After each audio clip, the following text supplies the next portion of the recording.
Merci, Monsieur le Président. Ma question s'adresse au secrétaire d'État auprès du ministre de l'Intérieur, Monsieur Laurent Nunez, et concerne les trafics de drogue. Monsieur le ministre, vous êtes venu il y a quelques semaines dans le Cher, département où j'ai été élu et que vous connaissez bien, car vous y êtes né et vous y avez grandi. À Bourges, vous vous êtes déplacé dans différents quartiers pour vous rendre compte sur le terrain de la manière dont la police de sécurité du quotidien, la PSQ, était mise en place et pour échanger avec les acteurs de terrain, dont les policiers nationaux et municipaux et les gendarmes. Ces échanges étaient aussi destinés à écouter les habitants de quartier et ceux qui y travaillent. Aussi, vous avez participé à la salle municipale du Hublot, dans un quartier prioritaire, à une réunion pendant laquelle votre attention a été attirée à plusieurs reprises sur l'insécurité qui règne dans ces quartiers en raison de trafic de stupéfiants qui attire de nombreuses personnes. Selon les habitants, les lieux de deal sont connus et reconnus, les vendeurs sont connus et reconnus, mais rien n'est fait par la police. Nous savons que les services de police travaillent ardemment sur ce problème, en menant des enquêtes très longues et qui, lorsqu'elles aboutissent, donnent lieu à un démantèlement de gros réseaux.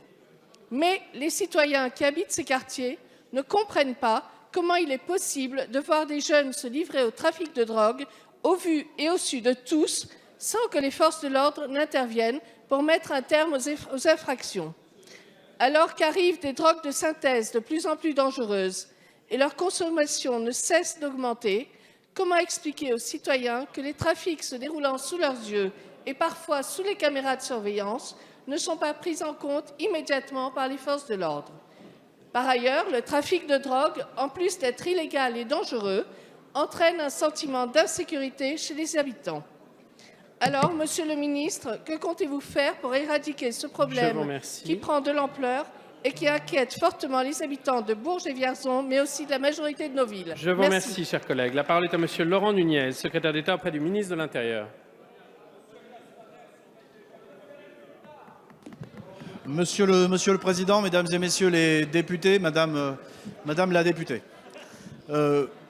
vous avez raison de souligner que nous sommes rendus à Bourges. Vous étiez là d'ailleurs avec vos collègues François Cormier-Bouligeon et Loïc Kervran, et nous avons visité ces quartiers dont je suis issu, comme vous l'avez rappelé. Je veux rappeler le quartier des Gibjons, de la Chancellerie et le quartier du Moulon. Nous avons eu l'occasion de voir comment se mettait en place la police de sécurité du quotidien. Je veux rappeler que nous avons dédié des patrouilles dans ces quartiers qui sont affectés sur ces territoires. Nous les avons rencontrés, nous avons patrouillé d'ailleurs avec eux, et ils ont noué des partenariats de terrain importants avec tous les acteurs. Et ces partenariats sont aussi des éléments, des gages de la sécurité dans l'ensemble de nos quartiers français, avec les bailleurs sociaux, avec les partenaires de l'éducation nationale, avec les associations, avec la ville de Bourges qui est également très impliquée au travers de sa police municipale.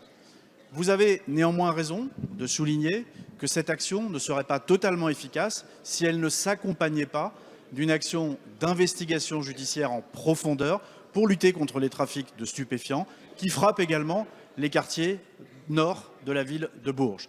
Je veux à cet égard saluer le travail remarquable qui est fait par la brigade de sûreté urbaine de la direction départementale de la sécurité publique du Cher, qui a démantelé en 2018 3 réseaux en profondeur, dont un sur le quartier des Gibjons, trafic d'héroïne, 3 kilos, 60 000 € qui avaient été écoulés, et ce réseau a été démantelé. Cette action, bien évidemment, nous allons la poursuivre. Alors oui, nous avons rencontré les habitants des quartiers, nous leur avons expliqué que cette action, bien évidemment, à leurs yeux, elle est invisible. C'est une action qui est menée de manière extrêmement confidentielle, en utilisant la vidéoprotection dont vous avez parlé et qui permet de démanteler en profondeur les réseaux. Nous avons discuté avec la préfète du Cher, avec le procureur, sur les moyens d'améliorer l'action de la brigade de sûreté urbaine de Bourges, qui passe sans doute par un renforcement des moyens humains, et nous y travaillons. Soyez assurés que c'est bien une priorité. Merci.